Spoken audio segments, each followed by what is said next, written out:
Kabanata 2571. Dustin. Pumunta ka sa impyerno. Tigaw ng matandang nakaitim. Pinaikot ang kanyang katawan sa isang malabong kulay abong anino at nagmamadaling pumunta sa Dustin sa ganoong anyo. Boom! Sa kalangitan. Ang nagliliyab na kulay abo na enerhiya ay napalitan ng iba't ibang kakilakilabot na mga demonyo. Nananinangil at sumugod kay Dustin. Haha! Isa itong larong pambata. Tumawa si Dustin. Halatang hindi nababahala. Ang matandang nakaitim ay medyo mahina kaysa sa isang dakilang pinuno ng masasamang nilalang. Kaya, paano seryosohin ni Dustin ang kanyang pag-atake? Bang! Ikinaway ni Dustin ang kanyang kamay at ang 5-element sword aura na mahigit 100,000 talampakan ang haba ay nalaslas na parang 5 dragon. Ang bawat tuldok ng aura ng espada ay nagliliwanag ng sinaunang madilim na aura na tumatagos sa lahat ng bagay na dumaraan. Ang pag-unawa ni Dustin sa kapangyarihan ng batas ay umabot sa isang kahanga-hangang antas. Kitang-kita ito sa 5 elements dominant swordsmanship na kanyang ipinapakita. Ang kapangyarihan ng 5 elements dominant swordsmanship ay mas malakas kaysa dati. Ano? Natakot ang matanda nang makita ang nakakatakot na puwersa ng 5 dragon. Tatakot at takot na may namumutlang mukha. Pilit niyang ginawa ang kanyang kakayahan sa paggalaw ng katawan para umatras. Gayunpaman, huli na, bang! Ang mga higanting dragon na may iba't ibang kulay ng aura ng espada ay sumugod sa kanyang katawan at agad itong dinurog. Kahit ang kanyang kaawa-awang espiritual na kaluluwa ay nawasak. Kayong lahat, mamatay! Matigas na umungol si Dustin. Sa pamamagitan ng pagwagayway ng kanyang kamay. Umatungal ang isa pang 5 higanting dragon na may iba't ibang kulay ng aura ng espada at sumugod patungo sa natitirang mga lalaki. Pagkatapos, umalangaw-ngaw ang mga sumunod na pagsabog. Bang! Bang! Bang! Daan-daang lalaki ang tinadtad. At naging abo ang kanilang mga katawan. Ang lahat ng mga lalaking ito ay ipinadala ni Lady Catherine. Paano na lang sila pinakawala ni Dustin? Ay! Shit! Daking gulat ni Waller. Tinitigan si Dustin na nakanganga ang bibig. Daan-daang malalakas na magsasaka ang agad na pinatay ni Dustin sa isang galaw lamang. It turns out that he's really so formidable. Maybe he is indeed the right man for our princess. Bulong ni Waller na lubos na nalubog sa gulat. Hindi lang siya makabili. Sundin ang utos ng 2 matataas na pinunong ito. Agad naglabas ng Jade Sleep ang isa sa mga guard at idiniin ito sa gate. Bang! Isang napakalaking attacking array ang agad na nabuo at nakalagay sa gate. Tanging kapag nagkaroon ng malawak na pagsalakay mula sa labas ng mundo ay maaaring ma-activate ang array. Sa anumang iba pang normal na araw, mahigpit na ipinagbabawal ang paggamit nito. Maliban na lang kung inutusan ito ng personal ng mga nakatataas na pinuno ng Evil Shadow World. Walang sino man ang mag-aakalang ito ay gagamitin sa pakikitungo kay Dustin at sa 3 pa. Dapat itong utos mula kay Lady Catherine. Ha! Para kunin ang buhay ni Caroline. Halos isantibinan niya ang lahat. Boom! Inulan sila ng malalaking energy light column. Nararamdaman ang lakas ng pag-atake ng array. Hindi mapigilan ni Dustin na sumimangot. Umalis muna tayo dito. At pagkatapos ay hahanap tayo ng ibang daan papasok. Ikinaway niya ang kanyang kamay at sa isang banayad na vital energy force. Tina Caroline, Priest Callum, at Waller ay pinagsama at dinala sa kanya sa isang iglap. Sumunod ka sa kanila. Kailangan nating patayin ang mga especially iyan na ito kahit anong mangyari. Ikinaway ng 2 pinuno ang kanilang mga kamay at pinangunahan ang isang tropa ng mga tao upang habulin sila. Gayunpaman, napakabilis ng galaw ng katawan ni Dustin. Sa isang iglap ay nawala siya sa kanilang paningin. Hanapin ang lugar na ito. Kailangan natin silang mahanap, at magpadala ng mas maraming tao para tugisin sila kaagad. Galit na utos ng isa sa mga pinuno gamit ang nagngangalit na boses. Si Dustin, kasama ang 3 pa, ay nagsimulang kumilos ng mabilis. Kailangan nilang kumilos ng tahimik at mabilis habang nasa shadow zone sila. Napakabilis ng kanilang galaw kaya ilang sandali pa ay nakalayo na sila sa gate. Well, mukhang naalis na natin ang mga tumutugis na puwersa. Nagawa nating makatakas pero natatakot ako na sa ngayon lang. Tumigil si Dustin at sinabing nakahinga siya ng maluwag. Bush! Mayroong isang bilang ng mga alon na nabuo sa pamamagitan ng maraming mga anino. Lahat sila ay tuloy-tuloy na umindayog sa kawalan. Sa hindi malamang dahilan. Medyo kakaiba ang pakiramdam ng lahat. Nagkaroon ng pakiramdam ng mapanlinlang na panganib na laganap at patuloy na kumakalat ng tahimik. Mabuti na lang at marami kang nakuhang pass. Kung hindi, tayo ay nasa matinding panganib habang tumatawid sa Shadow Zone. Pasasalamat ni Waller. Ngunit ano ang gagawin natin ngayon?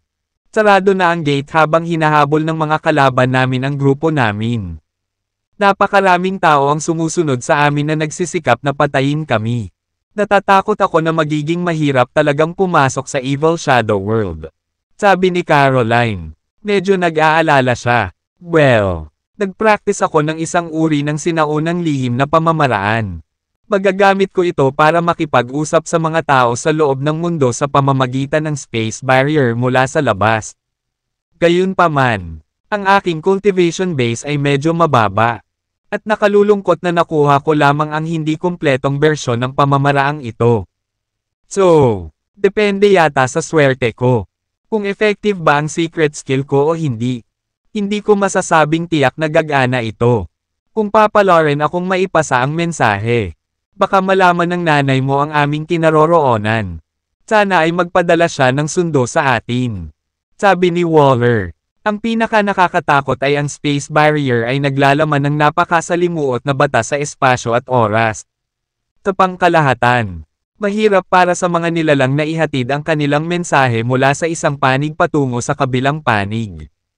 Gilid ng space barrier. Halos imposibleng gawin ito. Tanging isang martial arts master na may napakalakas na cultivation base ang maaaring makipag-ugnayan at makipag-usap sa space barrier. Tige na nga, gamitin mo ang lihim mong kakayahan para makipag-usap sa nanay ko at hilingin sa kanya na magpadala ng sundo sa atin. Iyon lang yata ang magagawa natin sa ngayon. Sabi ni Caroline. Siya ay lubos na desperado na makita ang kanyang sariling ina. Umaasa siya na kapag nakapag-usap na sila ng kanyang ina, tutulungan niya sila. Okay. Gaya ng sabi mo, kailangan ko ng tahimik na kapaligiran para magawa iyon.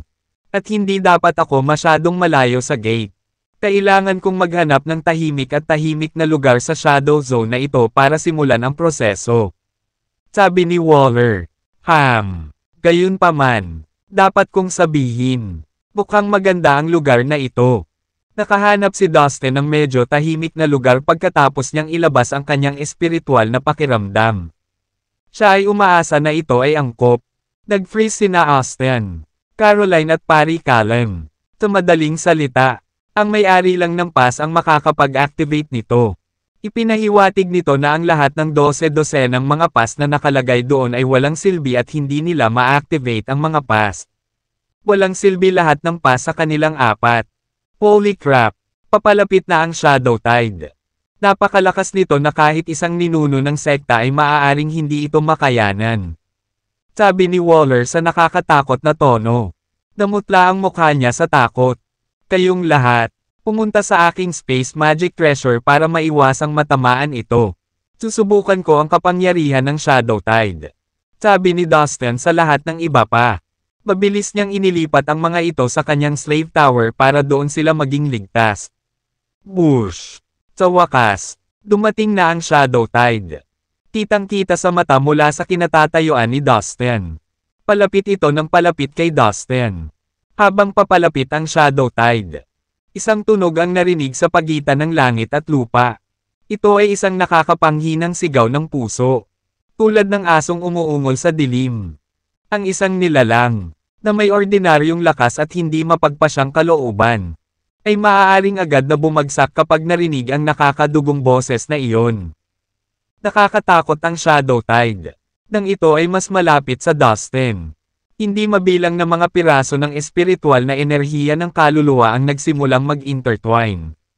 Ito ay bumuo ng isang larangan ng enerhiya ng lahat ng mga piraso ng espiritual na kaluluwa. Ang larangan ng enerhiya ng espiritual na kaluluwa ay napakalakas. Hindi lamang ito makakapaglansad ng mga kakilakilabot na pisikal na pag-atake. Ngunit maaari ring umatake sa espiritual na kaluluwa ng isang tao. Ito ay isang nakamamatay na banta para sa mga magsasaka. Kapag ang mga magsasaka ay natangay na, maraming espiritual na enerhiya ng kaluluwa ang dadaloy sa kanilang soul sea at pupunitin ang kanilang mga kaluluwa. Kahit na sila ay mga Panginoon. Tulad ng dakilang pinuno ng mga masasamang nilalang o ang dakilang pinuno ng lahi ng kalansay. Mayroon itong parehong epekto. Ang kanilang espiritual na mga kaluluwa ay maaaring mapunit sa isang iglap. Ito ay isang kakilakilabot na banta na nagbabadya sa harap ni Dustin. Buzz! Ilang mabilis na paggalaw ang nangyari sa paligid ni Dustin. Pagkatapos ay lumitaw ang isang malaking supreme spiritual pot at umikot sa ulo ni Dustin. Naramdaman ni Dustin ang malakas at marilag na aura na nagmumula sa palayok. Hindi nagtagal ay binalot ng makapangyarihang gas ang ulo ni Dustin na parang talon. Pagkatapos ay umalangaw-ngaw sa lambak ang isang pagsabog na nakakasira ng tainga. Bumaha ang espiritual na kapangyarihan ni Dustin mula sa kanyang soul sea na parang isang makapal na alon ng tubig na tumatama sa pader at lumilikha ng tsunami. Pagkatapos ay bumuo ito ng isang malakas na panangga sa pagtatanggol sa paligid niya upang protektahan ang kanyang buong katawan. Hindi makapaglakas loob si Dustin na mag-relax sa harap ng kakilakilabot na shadow tide na sumasakop sa milya at milya ng lupa. Bush! Sa susunod na sandali, si Dustin ay lubusang nalubog at nalulunod sa napakatinding shadow tide. Gumawa siya ng ingay na bomb alert sa buong lugar. Ang dagandong ni Dustin ay napakahusay at nasa isip na hindi makapag-isip ng maayos. Sa sandaling iyon, ang kanyang pisikal na lakas, vital energy, kapangyarihan ng batas at espiritual na pakiramdam ay lahat ay pinakawalan ng walang pag-aalinlangan. Inilagay ni Dustin sa tungkulin ang 4 na uri ng puwersa. Pinagsamantalahan ang mga ito sa kanilang sukdulang kakayahan, na bumubuo ng isang patong ng proteksyon laban sa tubig. Puff! Puff! Puff! Naging magulo ang lahat. Maraming kakilakilabot at magulong enerhiya mula sa mga espiritual na kaluluwa ang bumaha ng husto. Mahigpit na bumabalot sa paligid ng Dustin, habang nagdudulot ng kalituhan sa anumang bagay sa paligid. Ang pagkasira at enerhiya na ibinubuga ay kakilakilabot. Inakala ni Dustin na kung siya ay naging isang dakilang pinuno ng mga masasamang nilalang. Napunit na sana siya kung isasaalang-alang ang malupit na kapaligiran na kinailangan niya. Ang isyu ay ang napakaraming magulong espiritual na enerhiya ng kaluluwa na umaabot sa daan-daang milya. At patuloy na tumataas ang distansya sa paglipas ng panahon. Sa lalong madaling panahon ay umabot sa libo-libong milya. 10,000 milya at kahit daan-daang libong milya ng unti-unti. Kahit na ang mga cultivator sa engranding antas ng isang ninuno ng sekta ay makaramdam ng takot kung kailangan nilang harapin ang napakaraming espiritual na enerhiya ng kaluluwa na mabilis na tumataas. Bang! Bang! Bang! Ang energy shield na nabuo sa ibabaw ng katawan ni Dustin ay patuloy na binobomba at sa ilang mga punto ay tinamaan ito ng labis na sa wakas ay nawasak at nasara. Si Dustin ay nalulula at nanghihina upang labanan ang tubig. Swoosh! Ang isa pang mas kakilakilabot na alon ng shadow tide ay lumundag at nilunod muli si Dustin bagaman sa pagkakataong ito ay mas nakamamatay dahil ang kanyang panlabas na proteksyon ay halos nawasak. Bang! Sa loob ng isang segundo, ang lahat ng natitirang energy shield sa Dustin bow, sa pamamagitan ng maraming mga dahon at mga ugat ay umaabot mula sa espiritual na puno. Kaya imposible para sa shadow tide na sumalakay. Okay. Parang magandang ideya yan. I perform ko agad. Walang pag-aalinlangan. Agad niyang sinimula na ipakita ang kanyang lihim na kasanayan. Bush! Ang espiritual na puno ay patuloy na hinihigop at pinipino ang shadow tides na may nakatutuwang kapangyarihan ng pagsipsip. Makalipas ang halos isang oras, pinakawalan ni Dustin ang espiritual na puno mula sa kanyang soul sea papunta sa kalawakan. Iyon ay magiging mas madali para sa puno na sumipsip ng mas maraming enerhiya na kailangan nito. Naka-cross-legged si Dustin sa tabi ng spiritual tree na nakapikit.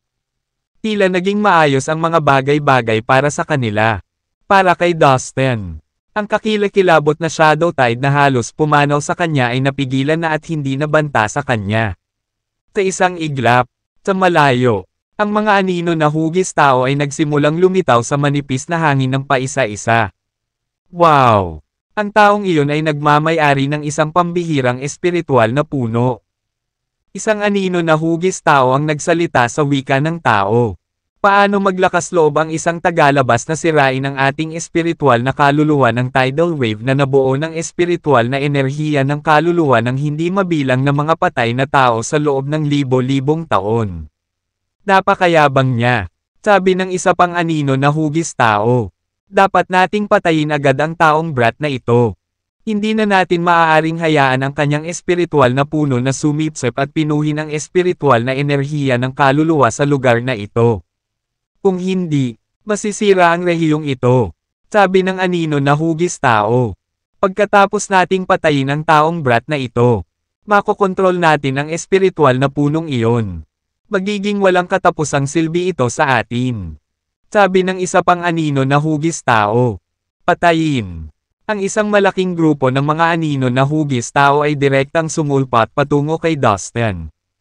Nag-us sila ng napakalaking at malamig na aura na kahit na nagyelo sa lahat ng espasyo sa kanilang paligid. Bumilis ang tibok ng puso ni Dustin. Hindi kailanman sumagi sa isip niya na magkakaroon ng mga espiritual na mga fragment ng kaluluwa na mayroong katalinuhan sa shadow zone na ito. Mamatay. Agad na tumalim ang tingin ni Dustin nang magkaroon siya ng proklamasyon na iyon. Swoosh! 5 linya ng dragon tulad ng 5-element sword aura. Ang sumugod palabas at agad na pinutol ang espasyo sa malapit. 5 bangkos ng aura ng espada ang direktang pinutol ang mga anino na hugis tao na misteryosong lumitaw. Sa mga piraso. Gayunpaman, sa susunod na sandali ay narinig ang isang naghihibang boses. Haha, nice try. But we have no physical form since we are made up of spiritual soul energy. Kaya walang silbi ang pag-atake sa amin ng ganyan. Hindi mo kami mapapatay gamit ang purong pisikal na anyo. Haha, binata. Teka lang. Sisirain namin ang iyong kaluluwa kahit na maghihintay at mapagod ka. Ang lahat ng anino na hugis tao, na dinurog ng aura ng espada, ay muling lumitaw sa parehong lugar. At sa isang iglap ay nagtipon muli. Tumawa sila ng malakas. Sige, kung ganon. Well, I can kill you by spiritual sense attack. Ngumisi si Dustin. Ang spiritual sense attack ni Dustin ang pinakamalakas sa lahat ng kanyang kakayahan. Mas malakas ito kaysa sa kanyang vital energy, physical strength at low power. Gustong ipagmalaki ng mga malabong nilalang na hugis tao ang kanilang espiritual na kaluluwa sa harap ni Dustin ngunit hindi sinasadyang binigyan siya ng sariwang bala upang gamitin sa pag-atake sa kanila. Hindi rin sila clueless na ang spiritual soul attack ang pinakamalakas at pinaka-advanced na kasanayan para kay Dustin. Sa ilalim ng kontrol ng isip ni Dustin, isang nakakatakot na alulong ang umalangaw-ngaw sa buong kalawakan. Biglang, ang espiritual na enerhiya ng pakiramdam ay kumukulo sa loob ng kanyang soul sea. Isang matangkad na pulang skeletal figure ang biglang bumaril mula sa ulo ni Dustin. Ang nakakatakot na mukhang escarlata na kalansay, na may escarlata na talam sa kanang kamay at isang malaking supreme spiritual pot sa kaliwang kamay nito, ay nababalutan ng nakakatakot na espiritual na pakiramdam ng apoy sa buong katawan nito. Klang! Ang matangkad at pulang kalansay na masyadong maliksi para sa marupok nitong mga paa, ay sumugod patungo sa mga malabong nilalang sa napakabilis na bilis. Ang balangkas, sa katunayan, ay nabuo sa pamamagitan ng espiritual na kapangyarihan ng pakiramdam ni Dustin. Ang bilis na taglay nito ay katumbas ng espiritual na pakiramdam ni Dustin. Sa makatuwid ito ay gumalaw ng kasing bilis ng isang speck ng liwanag. Ang escarlate na talim ay natangay sa kalangitan. Ang Marangel na Supreme Spiritual Pot ay lumutang sa hangin at lumaki ng walang katapusan. Nagmistulang bundok na ito na may momentum na kayang sirain ang mundo. Tingnan mo, nakakatakot ang spiritual sense ng lalaking ito. Siguradong minamaliit natin siya. Ang anyo ng tao. Lahat kami ay piniling kumampi kay Lady Catherine sa pagkakataong ito. The Evil Shadow World. Aakyat tayong lahat sa mahahalagang posisyon sa hinaharap para sa mga kontribusyon at sakripisyong ginawa natin ngayon. Sabi ni Chief Rock. Oo, naging estratehikong desisyon ito. Kaya naman lihim naming sinusuportahan si Lady Catherine sa mga nakaraang taon. Tumango si Chief Stone bilang pagsang-ayon. Nag-usap sina Chief Rock at Chief Stone habang dinadala nila ang isang malaking grupo ng mga tao para maghanap sa malawak na Shadow Zone para kay Dustin at sa tatlo pa niyang kasama. Ano yon? Tila mayroong isang malaking bilang ng mga Shadow Tide na lumalabas sa unahan namin. Kakaiba. Ngayon ay tila may malaking berdeng puno na nakatayo sa gitna ng Shadow Tide. Oo, tama ka. Kakaiba na ang higanting puno ay sumisipsip at nagpino ng Shadow Tide. Gulat na sigaw ni Chief Stone. Tinasabi na ang Shadow Zone ay nabuo sa pamamagitan ng espiritual na enerhiya ng kaluluwa ng mga nakaraang henerasyon mula sa Evil Shadow World pagkatapos ng kanilang pagkamatay. Kahit saan man mamatay ang mga miyembro ng ating masamang lahi ng anino. Ang espiritual na enerhiya ng kaluluwa na iniiwan nila ay sa wakas ay hindi na mamalaya na babalik. Papunta sa Shadow Zone na ito para bantayan ang ating Evil Shadow World. Ngayon ang higanting puno ay sumisipsip ng Shadow Tide. Ibig sabihin ba ng malaking punong ito ay dinadalisay ang mga espiritual na kaluluwang naiwan ng ating mga ninuno mula sa mga nakaraang henerasyon ng Evil Shadow World? Sabi ni Chief Rock. Oo. Sa tingin ko tama ang mga pagbabawas mo. Damn it. Bakit ang mga tao ay napaka-ignorante kung minsan? Isa itong malaking insulto sa masasamang lahi ng anino. Ito ay isang napakaseryosong bagay. Dapat nating ihinto ang higanting puno. Umuungal si Chief Stone sa galit. Hindi nagtagal. Ang grupo ng mga mandirigma, na pinamumunuan ng kanilang dalawang pinuno, ay lumapit sa lugar ng Shadow Tide Zone. What the hell? Tingnan mo, may nakaupo sa ilalim ng napakalaking punong iyon. Biglang napasigaw si Chief Rock sa gulat habang ang mga mata ay nakatutok sa direksyon ng isang napakalaking puno. Nako! Siya pala, si Dustin iyon mula sa Immortal End World. Gulat na sigaw ni Punong Bato nang makilala niya ang binata. Itong napakalaking puno. Is it the spiritual tree in the legend? Oh my God! Totoo ba talaga ang alamat? Tinitigan ni Chief Rock ang espiritual na puno na itinayo mismo sa gitna ng Shadow Tide. Ano ang sinabi mo? Ang espiritual na puno. Nakaramdam ng pagkatulala si Chief Stone sa kanyang nakita at sa mga salita ni Chief Rock. Blunt kanyang tinitigan ang espiritual na puno na nakanganga ang bibig. Biglang may kakaibang kumislap sa mata ng dalawang pinuno. Ang kanilang mga titig ay naging mas maalab. At isang naglalagablab na apoy ng sukdulan ay muling nag-alab sa kanilang mga ulo. Alam ng lahat na ang espiritual na puno ay isang bihira at lubhang mahalagang kayamanan sa buong Sansinukob. Ang sinumang nagmamay-ari nito ay higit na magpapahusay sa kanyang paglilinang at lubos na makikinabang sa puno. Hindi may kikaila na ang dalawang pinuno ng Evil Shadow World ay mga master ng martial arts sa universo na ito. Marami silang naranasan at natutunan upang maabot ang kanilang kasalukuyang antas ng kasanayan sa militar.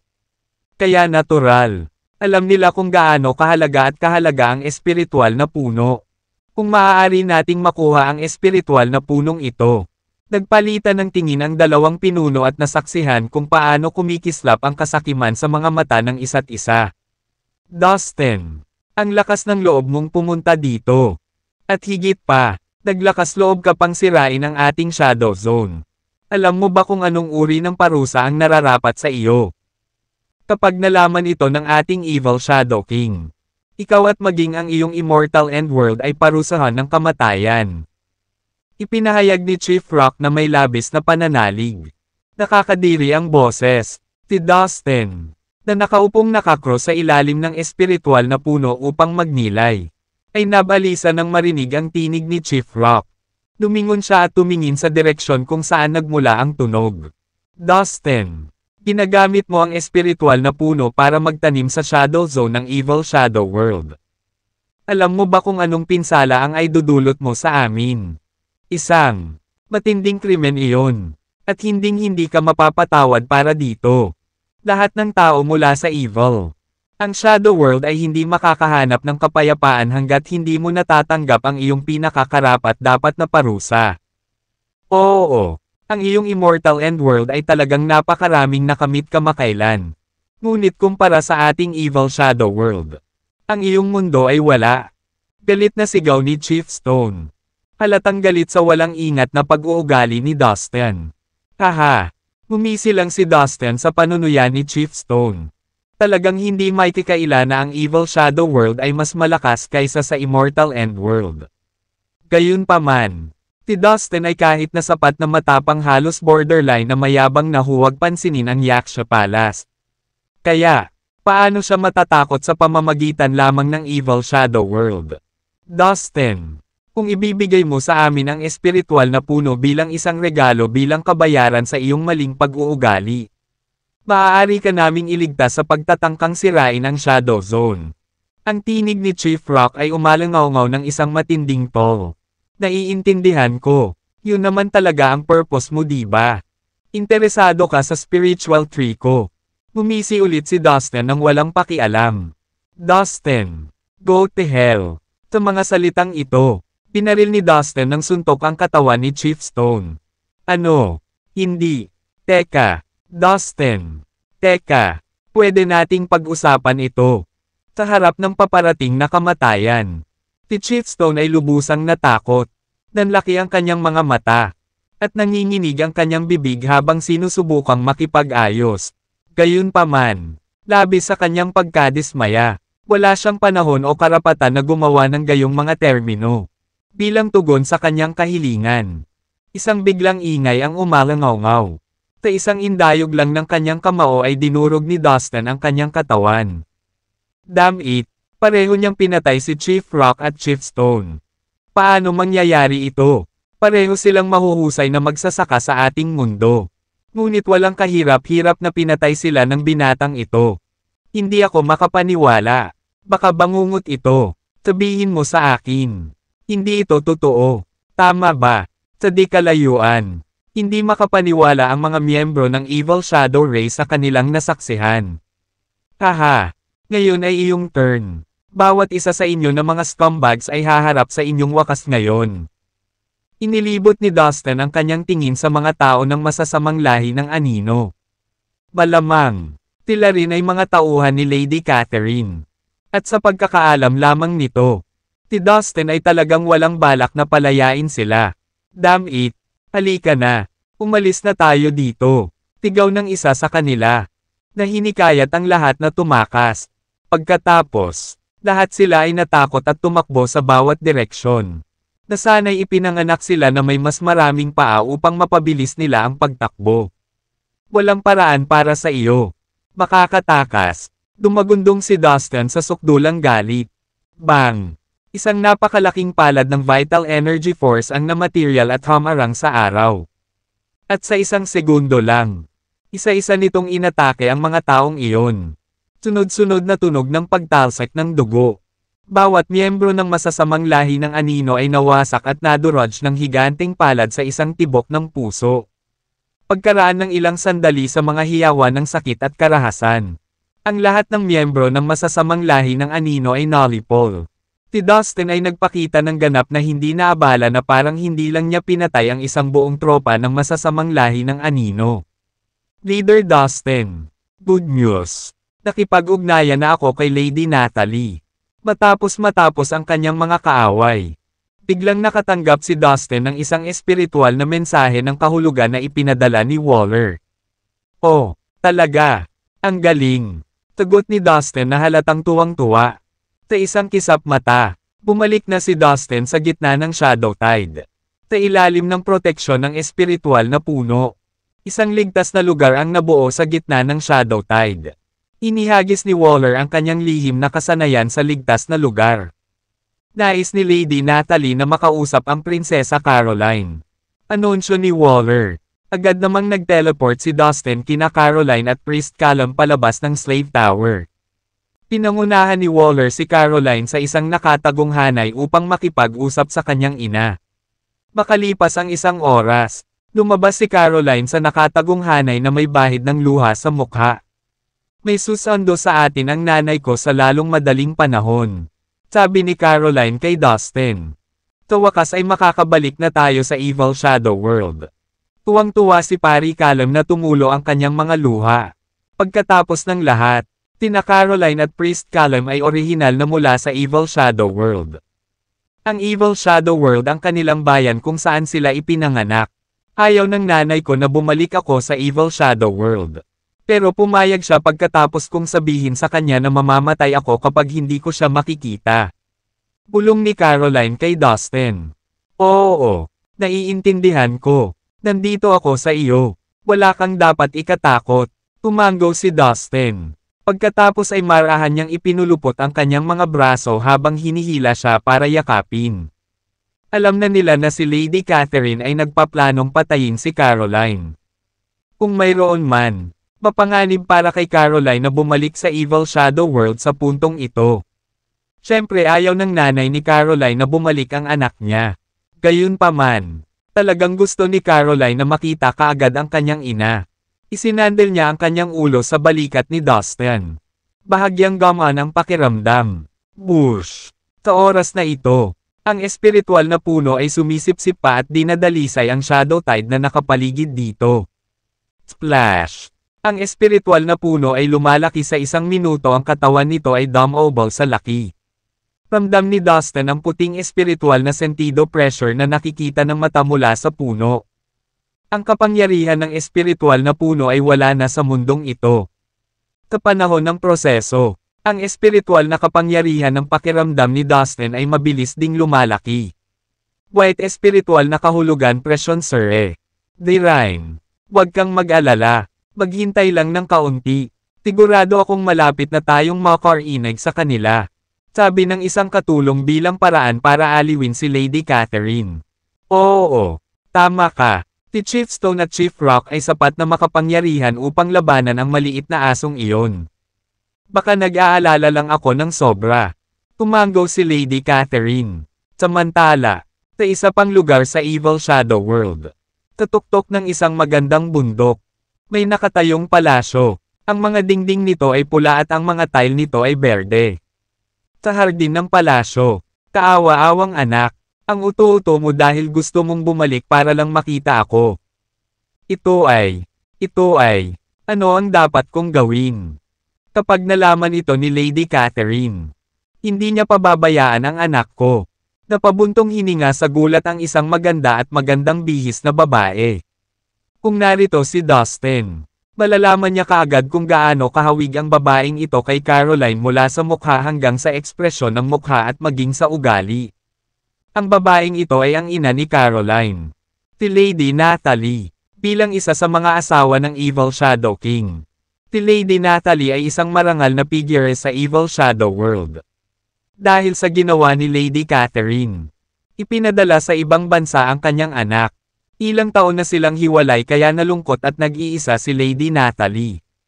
Natutuwa siyang sa wakas ay nabalitaan ang tungkol sa pag-uwi ng kanyang anak. Gayunpaman, hindi pa rin niya maiwasang mag-alala at the same time. Walang alinlangan sa kanyang isipan na tiyak na gagawa si Lady Catherine para saktan ang kanyang anak. Makalipas ang kalahating araw, isang matangkad at payat na medyo may edad na ang sumugod sa palasyo ni Lady Natalie. Mukha siyang naguguluhan. Tidiki ito. At may balita siya. Matapos huminto ng isang segundo. Ginamit niya ang kanyang kakayahan sa paggalaw ng katawan at pumunta sa likod na hardin ng palasyo. Dicky, bumalik ka na. Nag-aalalang naghihintay doon si Lady Natalie. At tila nagulat at natutuwa siya sa pagbabalik ng lalaki. Oo, bumalik ako. Agad namang lumuhad si Dicky. Well, anong balita? Nahanap mo na ba si Caroline? Tanong ni Lady Natalie sa tonong umaasam. Direkta niyang kinuha ang pangalang Caroline sa halip na magpatalo. Lady Natalie, it took time. But I eventually brought your daughter back. Sagot ng lalaki. Pagkatapos ay nag-concentrate siya at nag-teleport kay Caroline at sa iba pa mula sa kanyang special magic treasure. Tasandaling lumitaw si Caroline. Itinuon niya ang kanyang mga mata kay Lady Natalie. Ganoon din ang ginawa ni Lady Natalie. Bagamat hindi pa nagpapakilala ang dalawa. Isang pakiramdam sa likod ng kanilang puso ay malinaw na nagsabi sa kanila kung sino ang ibang tao. Ang koneksyon ay sa paano man doon. Kahit na pagkatapos ng lahat ng oras na ito, si Caroline at ang kanyang ina ay magkamukha. Napabuntong hininga si Dustin habang ikinukumpara ang dalawang mukha. Nanay, Caroline, nako, kawawa kong anak. Ang dalawang babae ay biglang sumugod at niyakap ang isa't isa. Natumulo ang mga luha. Pareho silang sumigaw ng ilang saglit. Ang sakit ng paghihiwalay sa napakaraming taon ng distansya ay tila sumibol. Kinailangan ni Dustin at ng iba pa na manatili sa tabi at matiyagang maghintay. Medyo awkward panoorin. To be honest, hindi nagtagal. Pinunasan ng mag-ina ang mga luha ng isa't isa. At pagkatapos ay nagsimulang magtanong sa isa't isa tungkol sa kung ano ang nangyari sa mga nakaraang taon. Matagal na iyon kaya makalipas ang kalahating araw. Tuwang-tuwa pa rin ang dalawang babae na nag-uusap. Magkahawak ang kamay. Madalas na sinasabi ng mga tao na tatlong babae ang gumagawa ng magandang palabas. I dare say that too is enough after watching this. Umupo si Dustin na may pilit na ngiti. Gayunpaman, kung isa sa alang-alang na sila ay hiwalay sa loob ng maraming taon at biglang nagkita ngayon. Natural na marami silang pag-uusapan. Kaya naman, kinailangang maghintay ng matiyagang si Dustin. Caroline, itong binata. Sa wakas, napansin ni Lady Natalie si Dustin, na nakaupo sa isang tabi at nakatingin sa kanyang anak. She could tell by her instincts that your body right now, toward Callum. Tugot ni Lady Natalie. Pagkatapos ay kumanta siya ng ilang incantation at ang kanyang mga daliri ay patuloy na gumagawa ng ilang mga kilos.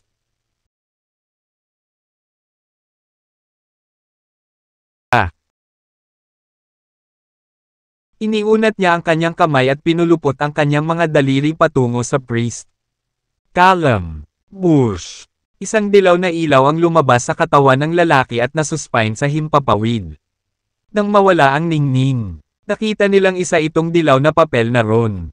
Mukhang sinaunang, na para bang isang antique.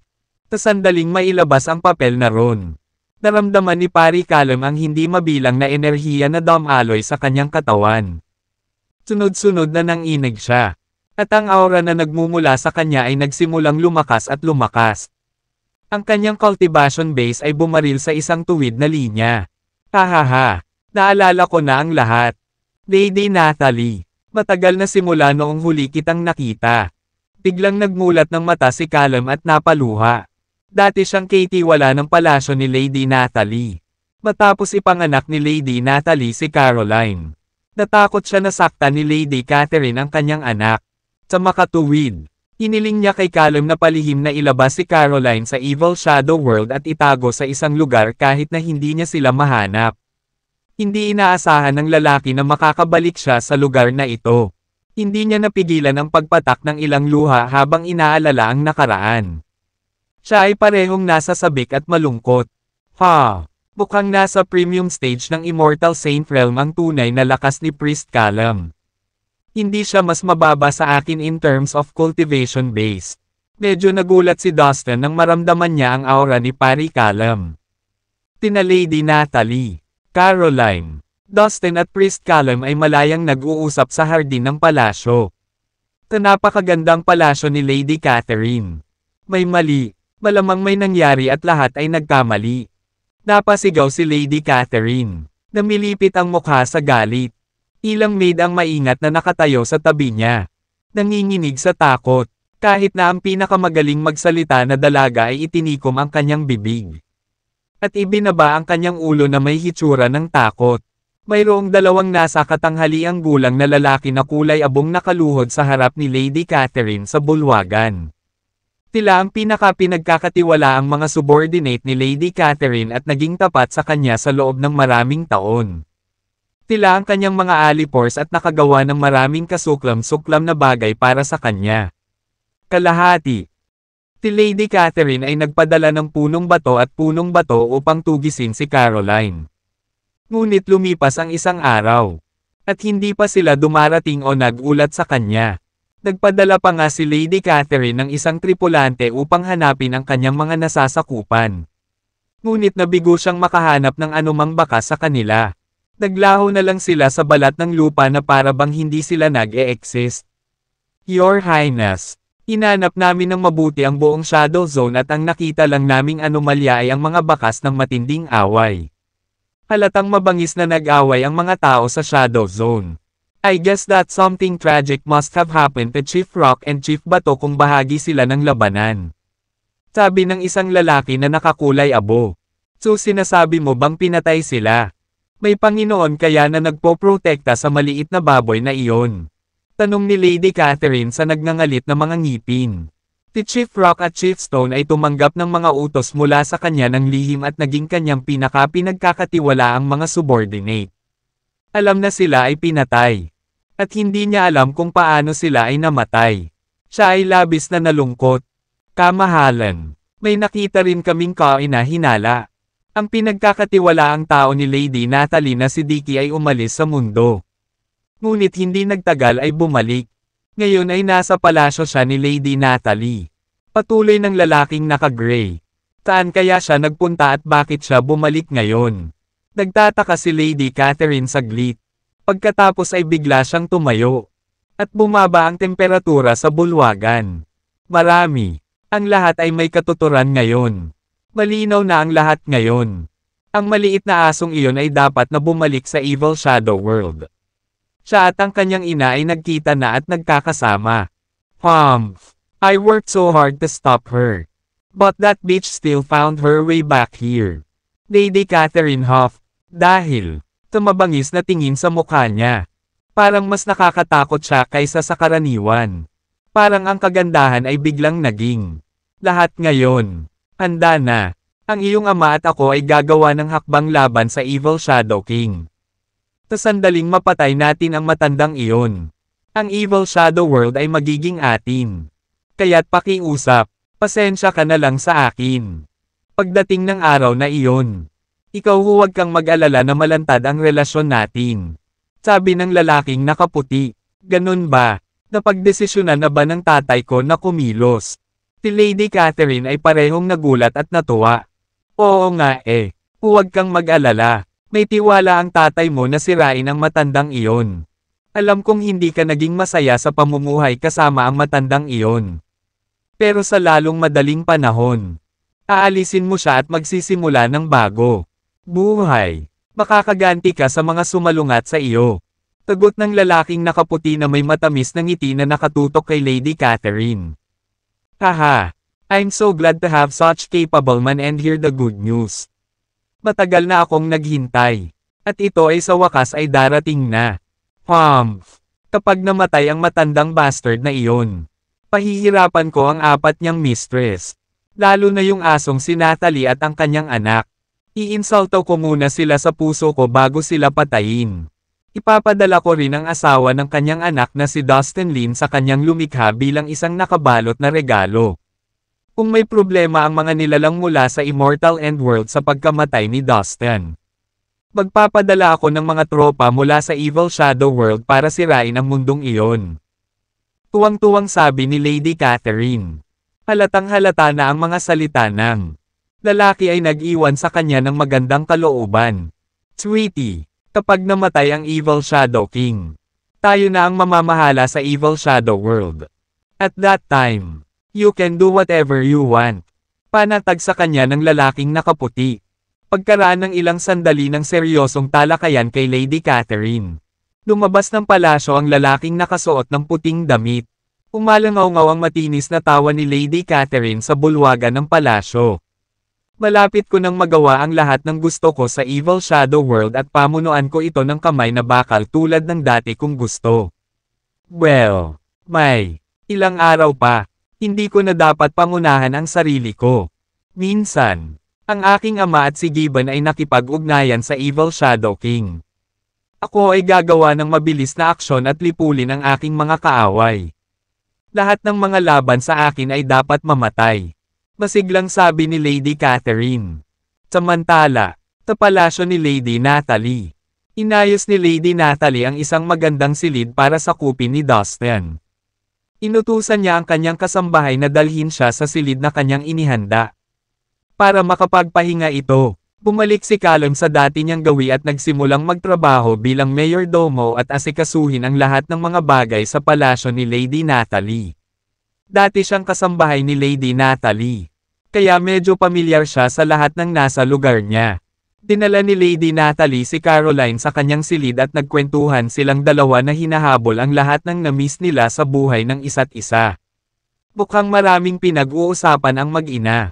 Nakakross ang paa ni Dustin sa kwarto niya at malalim ang iniisip. Nagkita na ulit si Caroline sa kanyang ina. Pero gusto ni Lady Catherine na patayin si Caroline. Siguradong panganib siya sa atin na dapat nating bantayan ng mabuti. Kung hindi ko siya maalis, si Caroline ay palaging nasa matinding panganib. Bulong ni Dustin. Nakakunot na kilay. Damn it. I need to come up with a concrete plan and find the right opportunity to take that Lady Catherine down. Nakangusong sabi ni Dustin matapos mag-isip ng ilang sandali. Ngunit si Lady Catherine ang paboritong asawa ng Evil Shadow King. Kung aalisin ko siya, ang Evil Shadow King ay lilipad sa galit at ipaghihiganti ang kanyang kamatayan at hindi ko rin sinasadyang nagsimula ng digmaan sa Evil Shadow World. Hindi naman mahirap alagaan si Lady Catherine. Ang problema ay, paano ito makakawala? Ang Evil Shadow King ay tiyak na i-flip ang kanyang takip. Wala akong pakialam. Kakayanin natin ang Evil Shadow King pagdating ng panahon. I can end her secretly and then leave immediately. Plano ni Dustin sa isip niya. Si Caroline ang pinakamamahal niyang babae. Sa kanila, napaisip siya. Sino ka? How dare you come to disturb Lady Natalie? Tigaw ni Callum. Siya ang unang sumugod palabas ng palasyo at direktang nakipag-ugnayan sa kanilang mga kalaban. Haha, ano ang galing ni Lady Natalie para mag-utos siya ng ganyang paggalang? Nandito tayo para tugisin ang peste na si Lady Natalie. Makinig ka, walang makakatakas sa palasyong ito. Dapat mamatay kayong lahat. Isang mayabang na boses ang tumunog. At isang lalaking nakaabo ang humakbang pasulong. Tumawa ng malakas. You work for Lady Catherine. Right. Pinaponte ka ba ni Lady Catherine dito? Laking gulat ni Callum nang makita ang lalaking naka-gray. Haha. Tama ka, at least gumagana ang mga mata mo. Ngayon, sana utak mo rin. Para nasa right side ka ng history. Si Lady Natalie ang masamang baboy ay laban kay Lady Catherine at isang tinak sa kanyang panig. Today is her doomsday. The man in gray declared. Sa puntong ito, lumabas si Lady Natalie mula sa palasyo. Lady Catherine has gone too far. Ngayon ay mayroon na siyang kapangahasan na ipadala ang kanyang mga tauhan upang lumikha ng kaguluhan at magdulot ng kaguluhan sa aking lugar. Hindi ba siya natatakot na parusahan siya ng Evil Shadow King? Galit na sigaw ni Lady Natalie. Haha, asong babae. Matatapos na ang iyong bilang ng mga araw ngayon. Unti-unting lumitaw ang isang sexy na ginang. Napapaligiran ng grupo ng mga makapangyarihang lalaki. It was the one and only Lady Catherine. She gazed at Lady Natalie with a playful and delighted look on her face. Biglang nagkatitigan ang dalawang babae ng Evil Shadow King sa isa't isa na may paghamak. Catherine, bakit ang dami mong nakapaligid sa palasyo ko? How dare you? Hindi ka ba natatakot na maparusahan ng Evil Shadow King? Galit na tanong ni Lady Natalie. Bagamat nakikipagtalo siya kay Lady Catherine at nagsisikap na magpakita ng kumpiyansa. Mayroon siyang masamang premonition na may mangyayaring hindi inaasahan at napakasama. Kahit na ang Evil Shadow King ay palaging sinisiraan si Lady Catherine. Sa pagkakataong ito ay nalampasan na niya ang mga hangganan. Dahil lang sa pinapaboren si Lady Catherine.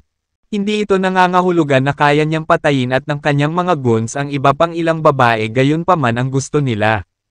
Masyadong bastos ang ganitong uri ng masamang gawa. Kahit na ang Evil Shadow King ang pinakagusto kay Lady Catherine at palaging maganda ang pakikitungo nito sa kanya. Hinding-hindi niya ito papayagan na kumilos na parang isang mabangis na hayop. Ngunit ngayon, narito siya at napalibutan ang palasyo ni Lady Natalie. Maaaring may kakaibang nag-trigger sa kanyang mga aksyon at kasuklam-suklam na pag-uugali. Lady Natalie, parang may mali, mahinang sabi ni Callum kay Lady Natalie. Haha, tapos na ang proteksyon mo. Natalie, simula ngayon. Hindi ka na makakaasa sa Evil Shadow King na patuloy kang protektahan tulad ng isang maliit na bata sa paraang palagi niyang ginagawa. Hindi ka na matutulungan ng matandang bastard na iyon. Siya, mismo ay nasa matinding panganib ngayon habang nagsasalita tayo. Nagsimulang tumawa ng malakas si Lady Catherine. Maaaring maramdaman ng sino mang nanunood na walang paggalang si Lady Catherine sa Evil Shadow King kapag nagsalita ito. Puno ng panunuya at panunuya ang kanyang mga salita. Well, mukhang may malaking mangyayari sa Evil Shadow World. How dare Lady Catherine treat the Evil Shadow King with such disrespect? Sa oras na ito, lumitaw si Dustin sa tabi ni Lady Natalie. Kasama si Caroline. Dahil nandito na si Lady Catherine kasama ang kanyang mga sundalo. Ito na ang perpektong oras para kumilos. Hindi na natin kailangan pang magtago. Ngayon, magkakaroon ng matinding labanan. Naisip ni Dustin. Kaya nagpakita siya kay Caroline. Ano bang pinagsasabi mo? Hindi ko maintindihan. Anong ibig mong sabihin? Catherine, how dare you be so rude to the Evil Shadow King? If he gets to hear about this, siguradong hindi niya ililigtas ang buhay mo. Tumaas ang kilay ni Lady Natalie at galit na sumigaw. Haha, hayaan mong sabihin ko sa iyo ang totoo. Natalie, ngayon, kikilos ang tatay ko at papatayin ang matandang kutot na iyon. Ibig kong sabihin, ang Evil Shadow King. Mula ngayon, ang panahon ng Evil Shadow King ay magtatapos sa isang trahedya.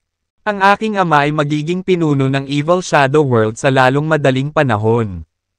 Simula ngayon, maghihiganti na ako. Ang lahat ng sumalungat sa akin o nagkasala sa akin ay mamamatay sa isang mabagal at miserableng kamatayan. Lalo na ikaw, Natalie. Paano na ako? At ang lalaking ito, sa palagay ko, siya ang asawa ng maliit na asong ito na naririnig ko. Haha, binata. Ngayong nakipagsabuatan ka sa asong ito, mamamatay ka sa kanya, at ipapadala ko ang ating hukbo upang sirain ang iyong immortal end world pagkatapos. Napatingin si Lady Catherine kina Caroline at Dustin ng panunukso habang walang tigil na ibinalita ang kanilang kapalaran. Nagdala siya ng malaking bilang ng malalakas na magsasaka. It was a piece of cake para sirain ang palasyo ni Lady Natalie.